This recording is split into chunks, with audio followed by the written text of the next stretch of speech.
दोस्तों नमस्कार। ये है मार्गदर्शन फॉर सिविल सर्विसेज। मैं अनुराग चौधरी। दोस्तों अनेक शब्दों के लिए एक शब्द को कंटिन्यू करते हैं और आज की वीडियो में प्रस्तुत है इसका भाग 2। ये वीडियो विशेष रूप से समीक्षा अधिकारी सहायक समीक्षा अधिकारी यानी आरओ उत्तर प्रदेश अधीनस्थ सेवा चयन आयोग द्वारा आयोजित विभिन्न परीक्षाओं लोअर पीसीएस मेंस के सामान्य हिंदी खंड और टीईटी तथा सीटीईटी परीक्षाओं के लिए बहुत ही उपयोगी तथा महत्वपूर्ण है। तो आइए शुरू करते हैं आज का वीडियो। अनेक शब्दों के लिए एक शब्द का भाग 2। दोस्तों आज की वीडियो का जो पहला प्रश्न है आइए देखते हैं। इनमें से एक के लिए प्रयोज्य शब्द है असूर्यपस्या। दोस्तों आपको बताना है कि असूर्यपस्या शब्द जो है वो किसके लिए प्रयुक्त किया जाता है। तो सही उत्तर है दोस्तों, जो स्त्री सूर्य को भी न देख सके उसे असूर्यपस्या कहा जाता है। और यह शब्द पर्दे में रहने वाली उस स्त्री के लिए भी प्रयुक्त होता है जो पर्दे के कारण सूर्य के दर्शन नहीं कर पाती। तो यहाँ पर ऑप्शन डी आपका सही उत्तर हो जाएगा। असूर्यपस्या उसके लिए प्रयुक्त होगा रनिवास में कड़े पर्दे में रहने वाली स्त्री। अगला प्रश्न है जो स्त्री सूर्य भी न देख सके। तो ये प्रश्न बहुत ही महत्वपूर्ण है। असूर्यपस्या या असूर्यमपस्या। तो सही उत्तर है जो स्त्री सूर्य भी न देख सके उसके लिए एक शब्द असूर्यपस्या का प्रयोग किया जाता है। ये प्रश्न देखिए कई बार पूछा गया है असूर्यपस्या। इसके अलावा एक वाक्यांश है दूसरे के गुण में दोष निकालना, इसके लिए एक शब्द असूया होता है। अगला प्रश्न है उत्तराधिकार में प्राप्त संपत्ति के लिए एक शब्द क्या होता है। तो सही उत्तर है इसको रिक्त कहते हैं, जो संपत्ति उत्तराधिकार में प्राप्त होती है। अगला प्रश्न है दोस्तों किसी के पास रखी हुई दूसरे की वस्तु क्या कही जाती है। तो उत्तर है किसी के पास रखी हुई दूसरे की वस्तु को दोस्तों एक शब्द में धरोहर कहा जाता है। गिरा हुआ के लिए एक शब्द क्या है। तो सही उत्तर है गिरा हुआ के लिए एक शब्द पतित होता है। इसके अलावा जो जमीन पर गिरा या लुढ़का हुआ हो उसे लुंठित कहा जाता है और पृथ्वी पर लेटा हुआ के लिए धराशायी कहा जाता है। अगला प्रश्न है निम्नलिखित वाक्य खंडों में से एक के लिए प्रयुक्त होने वाला शब्द है स्वयंसेवक। तो स्वयंसेवक जो शब्द है ये किस वाक्यांश के लिए प्रयुक्त होता है। तो सही उत्तर है अपनी इच्छा से दूसरों की सेवा करने वाला उसे स्वयंसेवक कहा जाता है। बिना वेतन के काम करने वाले को दोस्तों अवैतनिक कहा जाता है। अगला प्रश्न है अपना उद्देश्य पूर्ण होने पर संतुष्ट ऐसे व्यक्ति के लिए एक शब्द क्या होता है। तो सही उत्तर है अपना उद्देश्य पूर्ण होने पर संतुष्ट व्यक्ति के लिए कृतार्थ एक शब्द प्रयोग किया जाता है। किए हुए उपकार को मानने वाले के लिए कृतज्ञ शब्द का प्रयोग किया जाता है और आभार मानने वाले को आभारी कहा जाता है। अगला प्रश्न है दोस्तों नियम विरुद्ध असामाजिक कार्य करने वालों की सूची के लिए एक शब्द क्या है। तो सही उत्तर है नियम विरुद्ध असामाजिक कार्यों करने वाले की सूची काली सूची कही जाती है। दोस्तों नियम विरुद्ध असामाजिक कार्य जो करते हैं उनकी सूची काली सूची है। वैध कार्य न करने वालों की सूची अवैध सूची और नियम के अनुरूप और सामाजिक कार्य करने वालों की सूची को श्वेत सूची कहा जाता है। अगला प्रश्न है जिसकी आशा न की गई हो इस वाक्यांश के लिए एक शब्द क्या प्रयोग किया जाएगा। तो सही उत्तर है अप्रत्याशित। अप्रत्याशित शब्द जो है जिसकी आशा न की गई हो उसे अप्रत्याशित कहा जाता है। जिससे उम्मीद न की जाए उसे नाउम्मीदी कहते हैं और जो दूर की सोचे या आगे की सोचे उसे अग्र सोची कहा जाता है। अगला प्रश्न है दोस्तों उपकृत शब्द के लिए सही वाक्यांश क्या है। तो सही उत्तर है जिस पर उपकार किया गया हो उसके लिए एक शब्द उपकृत का प्रयोग किया जाता है। अगला प्रश्न है कि मरने की इच्छा वाक्यांश के लिए एक शब्द क्या है। तो सही उत्तर है मरने की इच्छा मुमूर्षा कही जाती है। दोस्तों मरने की इच्छा मुमूर्षा कहते हैं। मोक्ष प्राप्त करने की इच्छा मुमुक्षा होती है। इसके अलावा मरने की इच्छा रखने वाला उसको मुमूर्षु कहा जाता है। अगला प्रश्न है जिसे दूर करना कठिन हो उस वाक्यांश के लिए एक शब्द क्या है। तो सही उत्तर है दुर्निवार। दुर्निवार शब्द उस शब्दों के समूह के लिए प्रयोग किया जाता है जिसे दूर करना कठिन हो। दोस्तों, इसके अलावा जिसे नियंत्रित करना कठिन हो उसके लिए दुरवग्रह होता है, जिसे वश में करना कठिन हो उसके लिए दुर्दम्य है, और जिसे भरना कठिन हो उसको दुष्पूर कहा जाता है एक शब्द में। अगला प्रश्न है जो रूढ़ियों में विश्वास करता हो, तो सही उत्तर है उसके लिए एक शब्द रूढ़िवादी होगा। रूढ़िवादी जो रूढ़ियों में विश्वास करता है। इसके अलावा दोस्तों जो परंपरा में विश्वास करता है उसके लिए परंपरावादी। जो रूढ़ में बाधा हो वो या रूढ़ में जो बंधा हुआ हो उसके लिए रूढ़िबद्ध शब्द प्रयोग किया जाता है। अगला प्रश्न है जो पूजा के योग्य हो, तो सही उत्तर है जो पूजा के योग्य हो उसे पूजनीय कहा जाता है। तो याद रखिएगा, पूजा के लिए योग्य उसे पूजनीय कहा जाता है।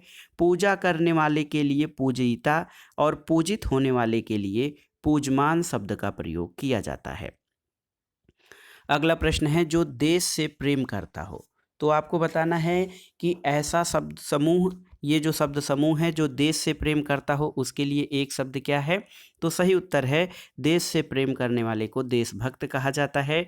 देश की रक्षा करने वाले के लिए एक शब्द देश रक्षक है, और देश में रहने वाला देशवासी और देश की सेवा यानी देश सेवा करने वाले को देशभक्त कहा जाता है, देश प्रेम कहा जाता है।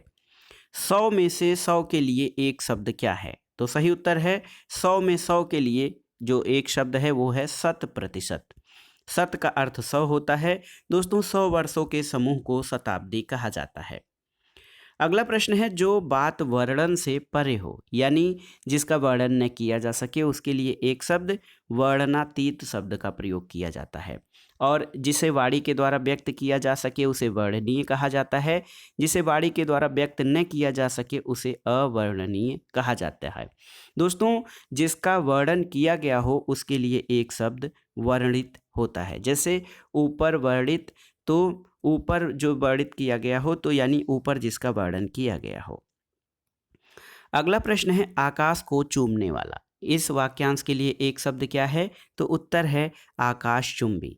आकाश को चूमने वालों के लिए आकाशचुंबी शब्द, गगन को चूमने वालों के लिए गगनचुंबी शब्द, जहाज़ों को रात्रि के मार्ग में दिखाने वाले प्रकाश स्तंभ को आकाशदीप कहा जाता है। अगला प्रश्न है दोस्तों क्षण भर में नष्ट हो जाने के लिए एक शब्द क्या है। क्षण भर में नष्ट हो जाने वाला, तो सही उत्तर है क्षणभंगुर। दोस्तों जो क्षण भर के लिए आतुर हो उसे क्षणातुर कहा जाता है। जो क्षुधा या भूख के लिए आतुर हो उसे क्षुधातुर एक शब्द में कहा जाता है। अगला वाक्यांश देखिए जो शब्दों के द्वारा व्यक्त न किया जा सके, तो सही उत्तर है अव्यक्त। अव्यक्त जो है जिसे शब्दों के द्वारा व्यक्त नहीं किया जा सके। दोस्तों जो वाणी या वचन के द्वारा न कहा जा सके उसके लिए अकथनीय शब्द का प्रयोग किया जाता है। जो कम जानता हो उसे अल्पज्ञ कहा जाता है, और जो कहा न जा सके उसे अकथ्य कहा जाता है। अगला प्रश्न है देखिए कई बार परीक्षाओं में पूछा गया है पैर से लेकर सिर तक, तो सही उत्तर है पैर से लेकर सिर तक आपाद मस्तक। आपाद मतलब पैर से लेकर और मस्तक मतलब सिर तक। पाँवों से पीने वाला उसको पादप कहा जाता है, यानी पेड़ पौधे पादप होते हैं क्योंकि ये पाँवों से पीता है। जो अपनी बात से टले नहीं वो अटल कहलाता है, और जो वह जिसकी सारी कामनाएं पूर्ण हो चुकी हों उसे आप्तकाम कहा जाता है। अगला प्रश्न है किसी पर विजय पाने की इच्छा रखने वाला। इसके लिए एक शब्द दोस्तों जिगीसु या बिजिगीसु कहा जाता है। इसके अलावा जिसे जीता न जा सके उसके लिए एक शब्द अजेय है, और जानने की इच्छा को जिज्ञासा कहते हैं। जान से मारने की इच्छा, देखिए एक नया शब्द है जिघांसा। दोस्तों जान से मारने की इच्छा जिघांसा कहा जाता है एक शब्द में। अगला प्रश्न है मध्य रात्रि का समय के लिए एक शब्द क्या प्रयोग होता है। तो सही उत्तर है निशीथ। निशीथ मतलब मध्य रात्रि का समय होता है। दोस्तों दोपहर के सूर्य को मार्तंड कहा जाता है, और दोपहर के बाद का समय अपराह्न, और दोपहर के समय को मध्याह्न कहा जाता है। याद रखिएगा जैसे मध्य रात्रि के समय का लिए एक शब्द निशीथ है, उसी तरह दोपहर के सूर्य को मार्तंड कहा जाता है। अगला प्रश्न है जिसका दमन किया गया हो उसके लिए एक शब्द क्या है? तो सही उत्तर है दमित। दोस्तों जिसका दमन किया गया हो उसके लिए एक शब्द दमित का प्रयोग किया जाता है। जो दबाया जा सके उसे दमनीय कहते हैं और जो दया करने योग्य हो वो दयनीय होता है। अगला प्रश्न देखिए, जिस पर उपकार किया गया हो उसके लिए एक शब्द क्या है? तो सही उत्तर है जिस पर उपकार किया गया हो उसके लिए एक शब्द उपकृत का प्रयोग किया जाता है। जो भूमि उपजाऊ हो उसे उर्वरा कहते हैं और किए गए उपकार को मानने वाला कृतज्ञ कहा जाता है और जो अपना उद्देश्य सिद्ध होने पर संतुष्ट हो जाए उसको कृतार्थ कहा जाता है। अगला प्रश्न है तुरंत उत्पन्न होने वाली सूझबूझ के लिए एक शब्द क्या है? तो सही उत्तर है प्रत्युत्पन्नमति। दोस्तों तुरंत उत्पन्न होने वाली सूझबूझ के लिए एक शब्द प्रत्युत्पन्नमति है और स्मृति की सहायता से होने वाला ज्ञान प्रत्याभिज्ञान कहलाता है। लौट कर आए हुए को प्रत्यागत कहा जाता है एक शब्द में और लौट कर अपने स्थान पर आना इसको प्रत्यावर्तन कहा जाता है। अगला प्रश्न है जो तुरंत कोई युक्ति सोच ले उसको क्या कहते हैं? तो सही उत्तर है जो तुरंत कोई युक्ति सोच ले उसके लिए एक शब्द प्रत्युत्पन्न मति कहा जाता है। जो सब कुछ जानता हो वो सर्वज्ञ होता है और दूर तक देखने वाला उसको दूरदर्शी कहा जाता है। अगला प्रश्न है दोस्तों अतिथि सत्कार की भावना। तो सही शब्द है अतिथि सत्कार की भावना को आतिथ्य कहा जाता है। अतिथि को अभ्यागत कहा जाता है और जिसके यहाँ अतिथि ठहरा हो उसको आतिथेय कहा जाता है।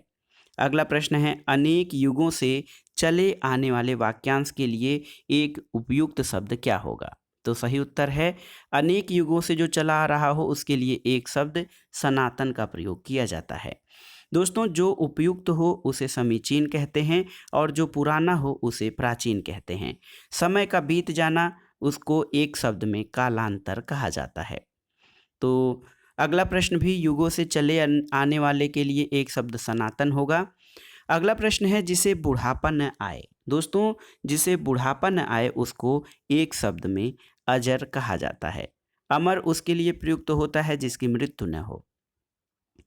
अगला प्रश्न है जिसे ईश्वर में विश्वास हो। तो सही उत्तर है जिसे ईश्वर में विश्वास हो उसको आस्तिक कहा जाता है और जिसे ईश्वर में विश्वास नहीं है उसे नास्तिक कहा जाता है। अगला प्रश्न, ये प्रश्न कई बार परीक्षाओं में पूछा गया है तो इसको तैयार करिए। जो व्याकरण अच्छी तरह जानता है।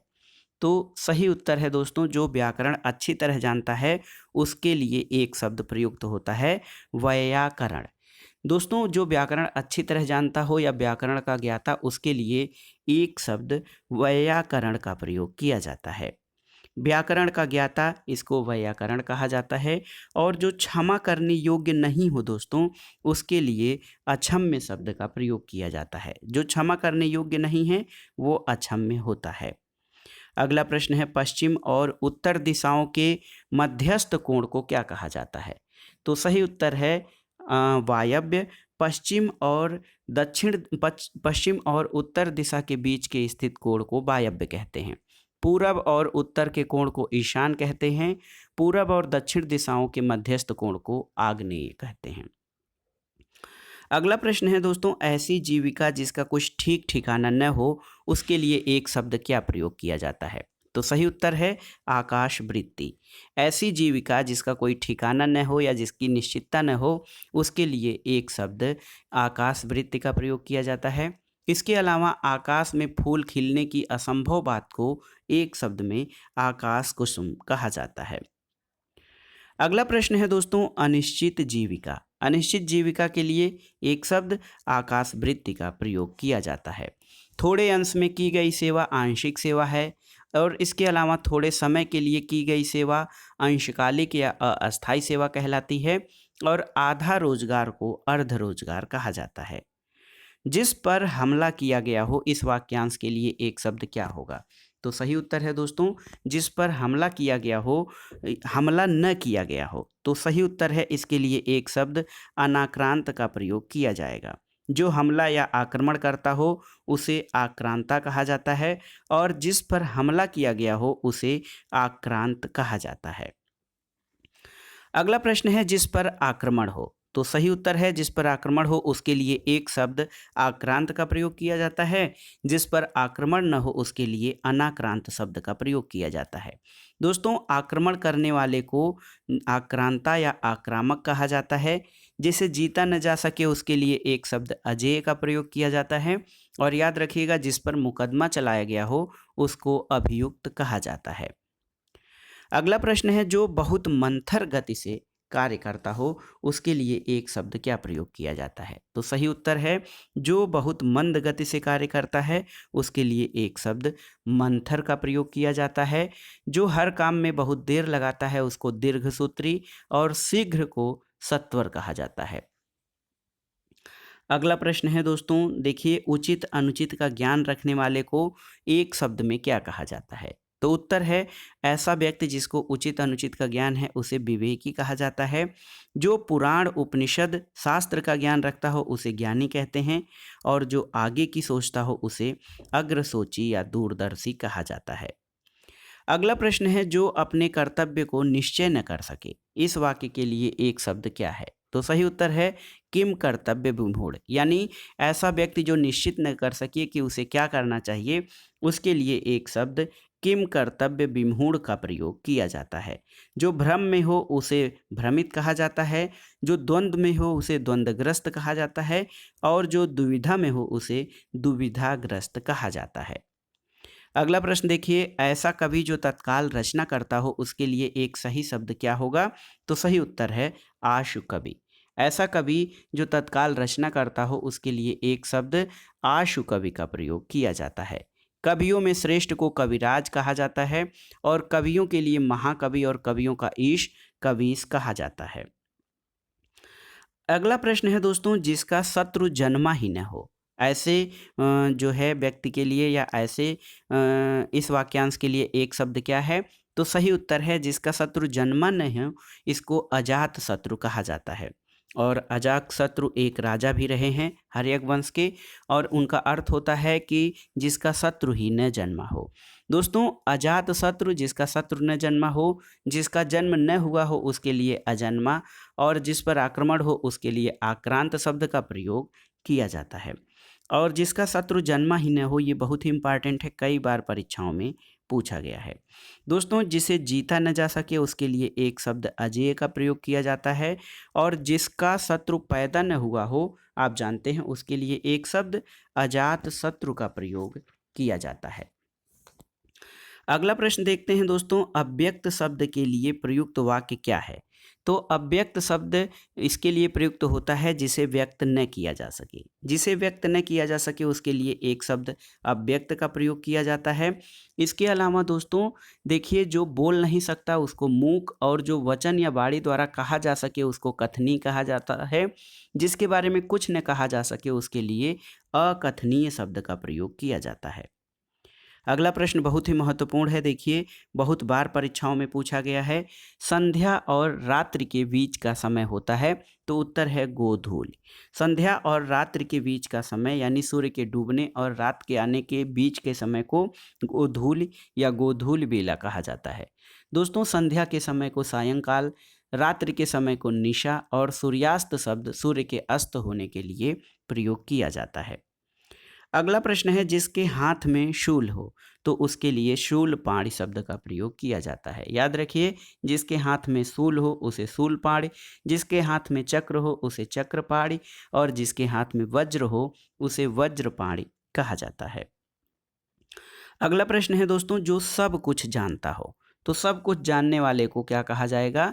सर्वज्ञ। सब कुछ जानने वाले के लिए एक शब्द सर्वज्ञ का प्रयोग किया जाता है। अगला प्रश्न है कि अकथनीय शब्द के लिए सर्वोत्तम वाक्य कौन सा है? अकथनीय, तो सही उत्तर है दोस्तों, जिसके बारे में कुछ न कहा जा सके उसके लिए एक शब्द अकथनीय का प्रयोग किया जाता है। जिसका खंडन न हो सके उसे अकाट्य कहा जाता है। और जो घोर या भीषण न हो उसे अघोर कहा जाता है।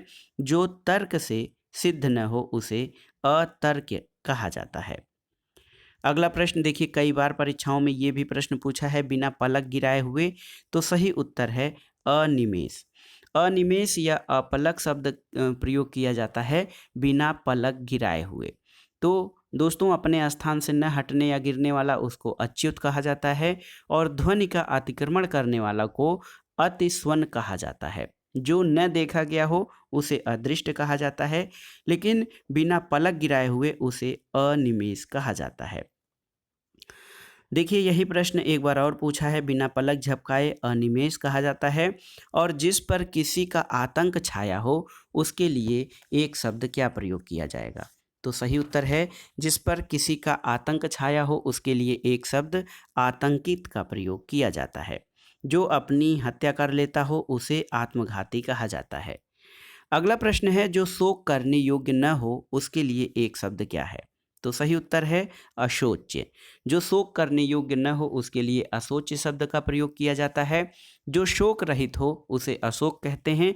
जो समर्थ न हो उसे असमर्थ और जो शुद्ध या पवित्र न हो उसे अशौच कहा जाता है। अगला प्रश्न है, जिसे ऊपर कहा गया हो उसके लिए एक शब्द क्या है?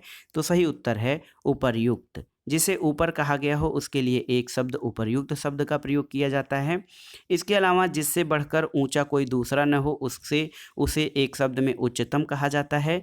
जो कहा गया हो उसे कथित कहा जाता है और पर्वत के पास की भूमि को दोस्तों उपत्यका कहा जाता है। अगला प्रश्न है, जिसके हृदय को चोट लगी हो। तो सही उत्तर है, जिसके हृदय को चोट लगी हो उसको मर्माहत कहा जाता है। मन को मोहने वाला मनमोहक होता है और जिसने मृत्यु को जीत लिया हो उसको मृत्युंजय कहा जाता है। अगला प्रश्न है, वह धन जो आधिकारिक रूप से राज्य को मिलता है उसे क्या कहा जाता है? तो सही उत्तर है दोस्तों, वह धन जो आधिकारिक रूप से राज्य को मिलता है उसको राजस्व कहा जाता है। अगला प्रश्न है, जिसमें युद्ध करने की इच्छा हो। तो सही उत्तर है, जिसमें युद्ध करने की इच्छा हो उसके लिए एक शब्द युयुत्सु का प्रयोग किया जाता है। युद्ध करने वाले के लिए योद्धा और युद्ध करने की इच्छा रखने वाले को युयुत्सा, युद्ध करने की इच्छा को युयुत्सा कहा जाता है। अगला प्रश्न है, जिसकी माप तौल हो सके उसके लिए एक शब्द क्या है? तो सही उत्तर है परिमेय। परिमेय शब्द जिसकी माप तौल हो सके और जिसकी माप तौल न हो सके उसको अपरिमेय कहा जाता है। अगला प्रश्न है, घुटने तक बाह वाला। दोस्तों घुटने तक बाह वाले के लिए एक शब्द का प्रयोग आजानुबाहु का प्रयोग किया जाता है। जिसका उदर लंबा हो उसे लंबोदर कहा जाता है और शुरू से अंत तक इसको अद्यांत कहा जाता है। अगला प्रश्न है, जिसकी बाहें अधिक लंबी हो उसे क्या कहा जाता है? तो जिसकी बाहें अधिक लंबी हो दोस्तों उसके लिए दीर्घ बाहु। देखिए एक शब्द है दीर्घ बाहु शब्द का प्रयोग जिसकी बाहें अधिक लंबी हो उसके लिए प्रयोग किया जाता है और जिसकी बाहें घुटने तक लंबी हो उसके लिए आजानुबाहु शब्द का प्रयोग किया जाता है। अगला प्रश्न है, जिसका ज्ञान इंद्रियों के द्वारा न हो सके। ऐसी वस्तु जिसका ज्ञान इंद्रियों के द्वारा न हो सके उसके लिए एक शब्द क्या है?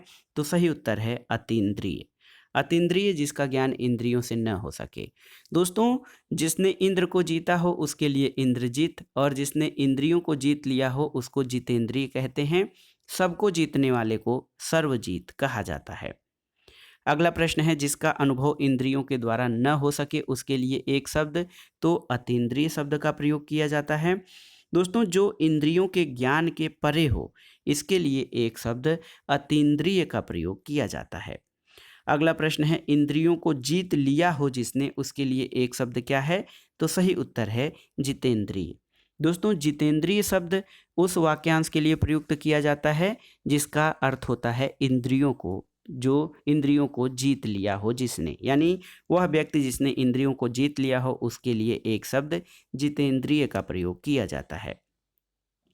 सबको समान भाव से देखने वाला, इसके लिए एक शब्द समदर्शी का प्रयोग किया जाता है। जिसने सब कुछ देख लिया हो, जिसने बहुत कुछ देख लिया हो उसे बहुदर्शी और जो देखने में प्रिय लगता हो उसे प्रियदर्शी कहा जाता है। दोस्तों भूत वर्तमान और भविष्य को देखने के लिए एक शब्द त्रिकालदर्शी का प्रयोग किया जाता है। अगला जो है शब्द है प्रियदर्शी शब्द के लिए वाक्य क्या है? तो सही उत्तर है जो देखने में प्रिय लगे उसको प्रियदर्शी कहा जाता है। जो कम बोलने वाला हो उसको मितभाषी कहा जाता है। सबको समान भाव से देखने वाले को समदर्शी कहा जाता है। जो प्रिय बोलता हो उसे प्रियंबद कहा जाता है। अगला प्रश्न है, जो भेदा या तोड़ा न जा सके उसके लिए एक शब्द अभेद्य का प्रयोग किया जाता है। जिसे कठिनाई से जाना जा सके उसे दुर्गेय कहा जाता है, और वह मार्ग जिस पर चलना कठिन हो उसको दुर्गम कहा जाता है। अगला प्रश्न है दोस्तों, प्रिय बोलने वाली स्त्री के लिए एक शब्द क्या प्रयोग किया जाता है?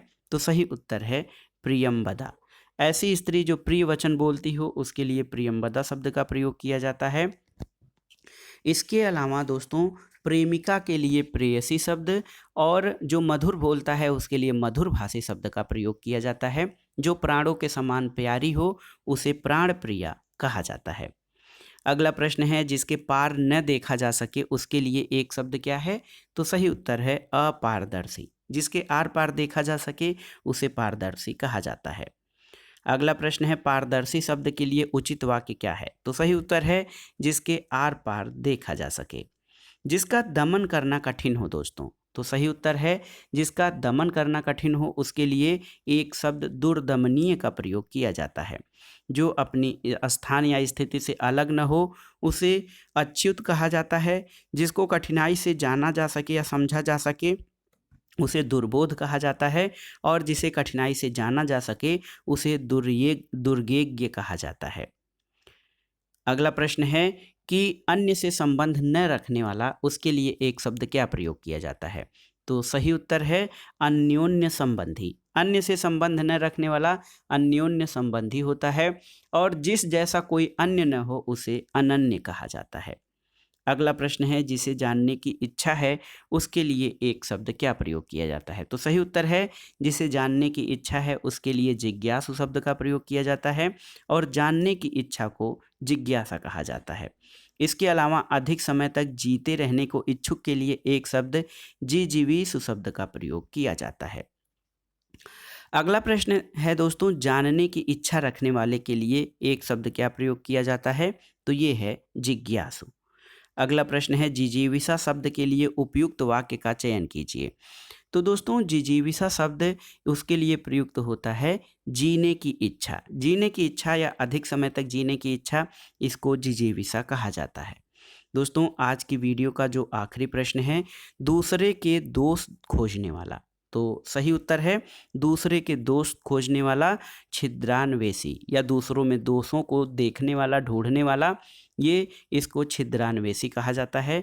दोस्तों, आलोचना करने वाले को आलोचक कहा जाता है, और अनुसंधान या खोज करने वाले को अनुसंधानकर्ता कहा जाता है। तो ये था आज का वीडियो। वाक्यांश के लिए एक शब्द यानी अनेक शब्दों के लिए एक शब्द का भाग 2। इसका तीसरा भाग हम अगले वीडियो में प्रस्तुत करेंगे। तब तक हमारे चैनल से जुड़े रहिए, और अन्य ज्ञानवर्धक वीडियो के लिए हमारे चैनल को लाइक करें, सब्सक्राइब करें, और अपने अन्य साथियों में शेयर करें। वीडियो आपको कैसा लगा हमें कमेंट बॉक्स में ज़रूर बताइएगा। वीडियो को लाइक करें, शेयर करें, और इस चैनल मार्गदर्शन फॉर सिविल सर्विसेज को सब्सक्राइब करें। वीडियो देखने के लिए धन्यवाद दोस्तों। नमस्कार।